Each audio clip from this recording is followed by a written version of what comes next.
Hello, beauty கார்மெண்ட்ஸுங்களா? ஆமாம், நான் தான் மேனேஜர் பேசுகிறேன். உங்களுக்கு யார் வேணும்? வணக்கம் சார். அங்கே சூப்பர்வைசர் மிஸ்டர் கோபி இருக்காரா?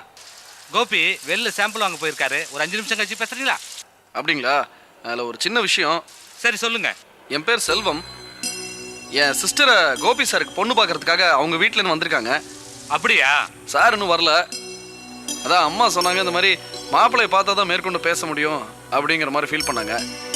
அதான் கோபி சாருக்கு ஒரு ஹாஃப் டே லீவ் கொடுத்து அனுப்பிச்சி வச்சிங்கன்னா ரொம்ப நல்லாயிருக்கும் சார். நல்ல காரியம் அதான். டோன்ட் வரி, கண்டிப்பாக அனுப்பிச்சி வைக்கிறேன். வச்சுட்டுங்களா? சரி.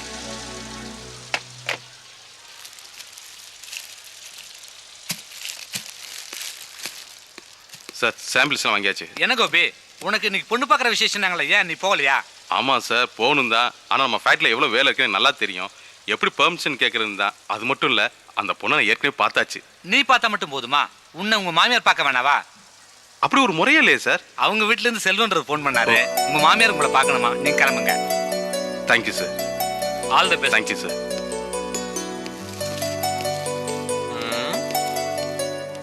பாருடா, என்ன ட்ராமா போடுறான். இவருக்கு மட்டும்தான் வேலையில ஜாஸ்தியா அக்கறை இருக்க மாதிரி வந்துட வேண்டியது. அப்புறம் வீட்டுல இருந்து சைஸா ஃபோன் பண்ண சொல்லி பூனை மாதிரி போறது. இதுக்கு மேனேஜர் கிட்ட நல்ல பேர் வேற. என்ன பிளான் போடுறான் பாத்தியா? ரொம்ப சாதாரணமான பிளான் தான். கம்பெனி வேலையும் பார்த்த மாதிரி ஆயிப்போச்சு, வெளியில நம்ம பர்சனல் வேலையை பார்த்த மாதிரி ஆயிப்போச்சு. வேலை நேரத்தில் இப்படி வெட்டியா நின்று அடுத்தவனை பத்தி பொறணி பேசுறதுக்கு இது பெஸ்ட் இல்லையா? நல்ல காரியத்துக்காக போறேன். கொஞ்சம் அக்கா, இன்னைக்கு பொண்ணு பார்க்கறதுக்கு எல்லாரும் போறாங்கன்னு சொன்னேன் இல்லையா? நிர்மலாவோட அம்மா ஃபோன் பண்ணி என்னை அங்கே வர சொன்னாங்களாம். அதான் இங்கே கிளம்பிட்டு இருக்கேன். ஒரு ஆட்டோ எடுத்து 2 பேரும் போலாமாக்கா? கோபி, நீ போறது பொண்ணை பார்க்க, அவங்க வர சொன்னது உன்னை பார்க்க.